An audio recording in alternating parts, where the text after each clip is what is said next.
Welcome to the podcast of the Public Education Foundation.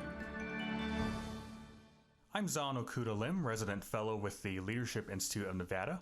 I'm here today with Matt Candler, the founder of 4.0 and one of our great faculty members with our Teacher Leader Academy. So Matt, it's great to have you here. Hey Zhan, good to be with you again. So during your time with our Teacher Leader Academy, you've been working with our educators on this idea of taking what might be a big issue, a big topic, getting more precise, dividing by 10, going through a pop-up, a lot of really cool ideas in this framework of how teachers can apply their experience and expertise in a teacher leadership setting. So I'd like to chat a little bit more about that for folks who are listening on our podcast. Take us through this framework when you talk about dividing by 10, when you talk about educators identifying issues they want to tackle, and when you take them through this idea of doing a pop-up. Tell us more about those steps and how do educators apply those in practice to their work? Yeah, so it's a really fun conversation when you start with teachers, because I think what my inner teacher does when he reacts to the dysfunction that he might feel in a school building or in the district is he gets really overwhelmed, and he knows that it can be better, and he has a desire to make that institution more effective, but he doesn't really know how to start. And I think sometimes I feel that to get inspiration, I go outside of education and get ideas and then try and bring them back in. And so one way to think about this idea of a pop-up or dividing by 10, which is just simplifying and reducing the complexity that you're dealing with until it gets to a place where it feels digestible and actionable, is to think about the restaurant industry. And so if we think about an aspiring chef, much like we think about an aspiring educator who's trying to change the environment they're in, to bring new things to life, try new ideas. You know, if the starting point is a restaurant, that's an expensive, scary, risky endeavor. $1 million, probably have to quit your job, probably need to find a space, got to come up with all the designs. And so, buried within a list of thousands of things to pull off a restaurant is the core idea of the food.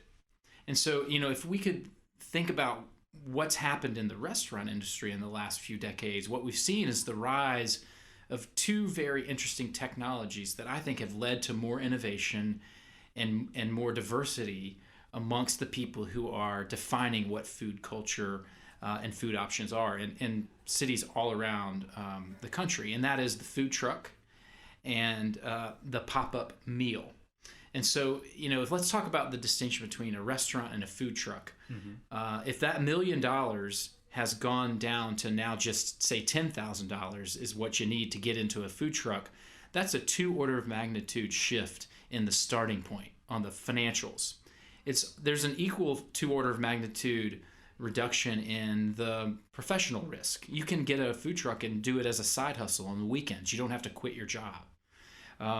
You can do it collectively. You can rent one. And so, if you just think about that step, what we've done in going from a starting point of $1 million and tremendous amounts of risk, quitting your job, for example, to $10,000 and a side hustle, what we've done is arguably opened up the opportunity for 100 times more people to start their journey into becoming restaurateurs. And likewise, at least theoretically, 100 times more diverse set of ideas to be tasted. Now let's take it 2 more steps, even simpler. So let's divide that 10,000 by 10 2 more times to get to $100. And now we're at this very small, very simple, very easy to pull off starting point of the pop-up meal. And so imagine now that we have said to the chefs of the world, the aspiring chefs of the world, many of them working in New Orleans, I think of some line chefs who work for folks like Emeril. Emeril's going to have to retire or move on or start a brand new restaurant to give you a shot within that pretty big empire. But if you're able to take a night off and go cook the food that you're dreaming of for your restaurant for $100, and all you need is 5 or 10 people to give you feedback on that meal, you're getting most of the really important information about that innovation, about that new idea, at what we're now looking at 4 orders of magnitude less stress, time, and investment. And so it's this idea of asking yourself, where can we start? And can we keep dividing by 10 until we get to a starting point that actually opens the doors to thousands and thousands of times more people than we start with, if the starting point is lots of political capital, lots of money, a lot of people quitting their job. And so to me, that's this idea of dividing by 10 until we get to a place where suddenly there's an abundance of ideas and there's an abundance of people. And the challenge becomes not, well, where are the good ideas? It's how do we get those ideas moving forward, because they're all getting a chance to start. And with that idea, when you founded 4.0 schools, that's been such a big part of the work that you and your colleagues have done, working with educators across the country and providing the supports and the resources for educators to try this idea, instead of having someone come up and say, I want to change this entire system or address this huge problem I see in my school or in my district or in my state. You've been able to provide the supports for those educators to get a little bit more precise, to divide by 10, to start off in a space where they can get that feedback from immediate colleagues, from peers, from communities, and then over time scale up those ideas. So share with us some of the work that you've seen through 4.0 and through your time working with educators, of how perhaps the teachers come with a topic that they want to address, but they've gone and used this framework to start small with like pop-up idea and then scale it up to something that has more sustainable impact for the good. Yeah, so I'll think of 2 right off the top of my head. One is a really exciting team that we talked a little bit about today called Mind Right. And this is a team of educators who believed in giving students access to more mental health resources and doing it in a way that they could access them at any time. And so they started with a very simple idea of asking students to ask for help on things they were struggling with over text message. And so, that pop-up, that prototype was, the effort it took to say, I see a child dealing with really complex mental health issues is that's a big bundle of problems to try and solve. But they had the discipline to say, I'm going to keep that end game in mind, but I'm going to try this tiny experiment where I can just see, can I engage them on text message and start the process? And it's another example of saying, if I can reach them when they have their mobile device, which is all of the time, as opposed to saying, I need to solve that entire big bundle of each child's mental health challenge.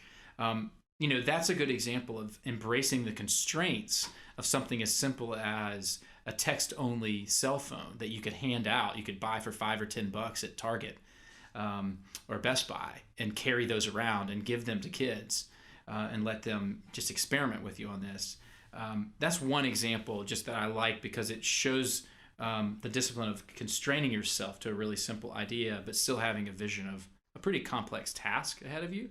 Another fun example is from Uncommon Construction, is a program in New Orleans that's now going elsewhere, helping kids get into the building trades, and while they're doing that, teaching them leadership and character.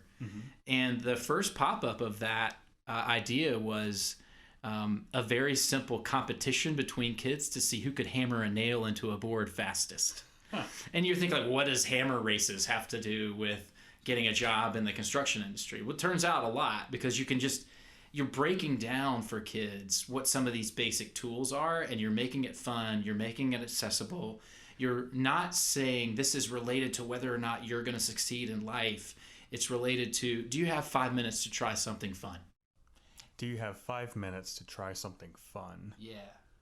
And starting with that. That's a great place to start, right? Yeah. And that brings to mind something that you were just discussing with our teacher leaders during your time here. It's that sometimes when we look at a big issue or a big topic, it can be paralyzing in a way. Wow, this is such a big issue. If it were easy to solve, it would have been solved already. Well, what can I do about it, right? And as I was listening to your conversations with our teacher leaders, this idea of time came up. It would take so much time to address this. Well, what if you had an hour to work on this? What if you had 30 minutes? What if you could take 5 minutes during a hallway conversation with a colleague and share an idea? You don't have to attack the big idea or the big topic head on. You can start small and work your way up. I think, I have an inner teacher who believes in these big ideas. He got into teaching because he wanted to be a part of this big challenge opportunity of setting kids up for success. But when I let him take too much control over my thinking, I do get to these mental blocks. And he's not very good at trying and being playful with 5-minute blocks of time. He's been overwhelmed with how much time he needs to plan and how much of that weight of children's success is on him 24/7. And so I think part of what we're trying to do in the conversation here with the teacher leaders is to give them a space to exhale and acknowledge that the inner teacher is a big part of who you are, but inside all of us is this inner innovator who is able to come up with fun 5-minute ideas. And I think if we can break through to that and start to just build the habits and build the practice, you can start to see changes pretty quickly, not just in your ability to potentially be the founder of some really powerful experience for students that could scale to serve many, but you can see the improvement in your pedagogy in the classroom, because it is a technique to just bring some joy and playfulness back into what too often is an experience of just being completely overwhelmed and just trying to survive. And so what we talked about today and yesterday was like, let's just look for opportunities to give yourself and maybe a few kids to start just 5 minutes of time that you're going to protect, and you're not going to let the system sort of overwhelm you. And then you work your way out from that and continue to build.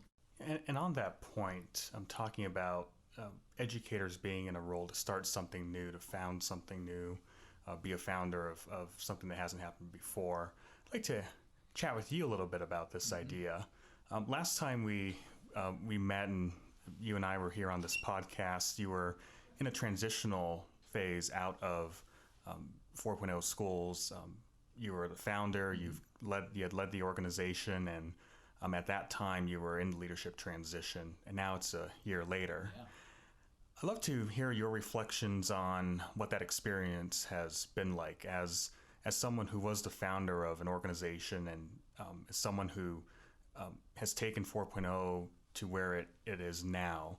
What's that experience been like in terms of letting go of the day-to-day operations of an organization while also being aware of the work that you had done up to that point? Well, what's that personal journey been like for you as a founder?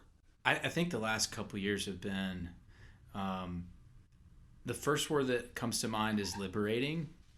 And the way I think about my transition from CEO and having Hassan, who is now playing that role at 4.0, he was a 2-time alum of our program, has been on the team for about 4.5 years. And I think it's tempting to simplify the transition conversation into that role-based conversation of who's going to be the next CEO. And I think for me personally, what has been so humbling and enlightening is that my story of position transition is actually a very small part of a much larger story and evolution of 4.0, where we have tried to embrace this idea of sharing power and handing decision-making off from staff to our alumni. We recently hit 1,000 alumni having gone through the program. Wow. And yeah, it's a pretty amazing milestone. And I think what we increasingly have seen over the past 4 years, 5 years of trying some small experiments based on the idea of saying, this is the question that animated it. Could our alumni be better at some of the things we do than our staff? And it turns out they're better at almost everything. They're better coaches because they might be in the hometown of that fellow. They're better recruiters because they might be in the hometown or know the people interested in that subset of ideas. They are better observers of pilots and pop-ups. They're better coaches of coaches. So we have now close to 70 coaches coaching the 131 teams that will all show up in New Orleans next week, by the way, which is super exciting.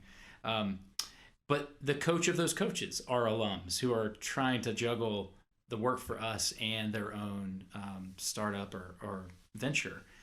And, that's what's been so fun about this is that, for me, transition is much more than just finding someone to take my job.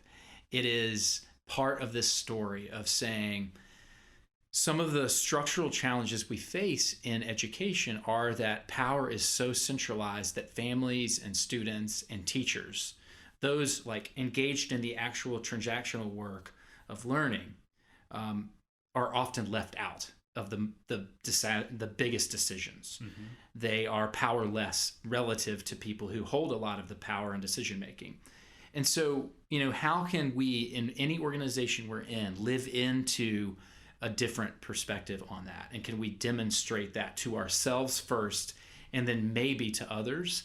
And I think that's really what this conversation between alumni and staff at 4.0 has been about, is that we have said, how can we act on that and share power together in a way that, just our way of contributing to that conversation of saying, you know what, instead of holding power in my fist as a CEO, which is very tempting and often my gut reaction and feels like almost my duty, I'm trying to sort of open up and say, I'm going to lead, but I'm going to keep my palm open. And that's been possible for me because I know that there are alumni that I can hand it off to, that are going to grab that from my open palm because they're better at it than me.